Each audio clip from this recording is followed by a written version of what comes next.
Bonjour, Éric Bouffard, représentant Pioneer dans la région du Mont-Saint-Grégoire.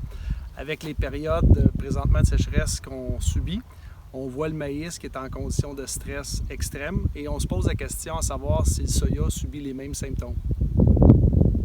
C'est une excellente question, Éric. Il faut savoir que le soya se comporte de façon différente du maïs face à un stress hydrique, principalement parce que les stades de croissance se chevauchent.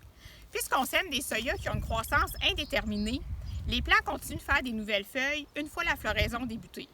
Dans un champ comme celui-ci, juste avant le début de la floraison, un soya qui manque d'eau peut limiter sa croissance végétative au profit de sa croissance racinaire jusqu'à ce que l'eau soit à nouveau disponible. À ce moment, le soya pourra rattraper le temps perdu. C'est donc dire que jusqu'à la fin de la floraison, le soya est moins sensible que le maïs à un stress hydrique. Par contre, l'impact sera plus marqué lors de la formation des gousses. Une diminution considérable du nombre de gousses par plant pourrait être observée. Cependant, si de l'eau est présente en abondance lors du remplissage des gousses, le calibre des fèves pourrait compenser. Dans le champ qu'on se trouve aujourd'hui, on voit qu'il n'y a vraiment pas beaucoup d'humidité au niveau des racines. On commence à voir les symptômes. Lorsque le soya fait face à une carence hydrique qui est légère, il va commencer à retourner ses feuilles le jour vers le haut pour limiter la photosynthèse. C'est un peu ce qu'on voit ici. Par contre, lorsque le stress hydrique devient sévère, les feuilles vont complètement se refermer. Par contre, même dans les environnements qui sont très secs, c'est plutôt rare qu'on constate ce dernier symptôme.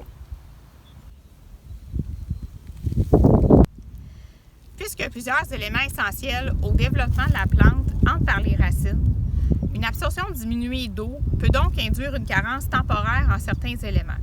Par contre, puisque le soya fait partie de la famille des légumineuses, de 50 à 75 % de ses besoins en azote sont comblés par l'azote fixé par les nodules.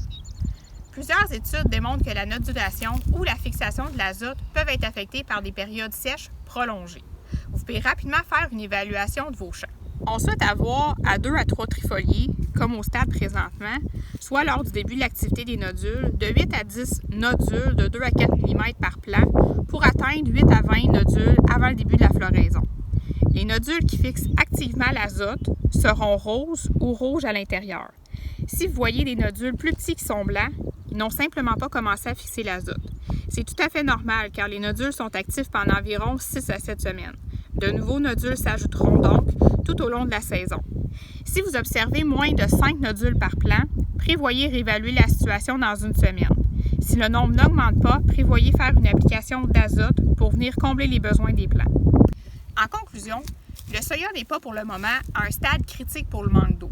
Il faudra cependant garder l'œil ouvert pour les insectes ou toute autre situation qui pourrait augmenter le niveau de stress de nos plants.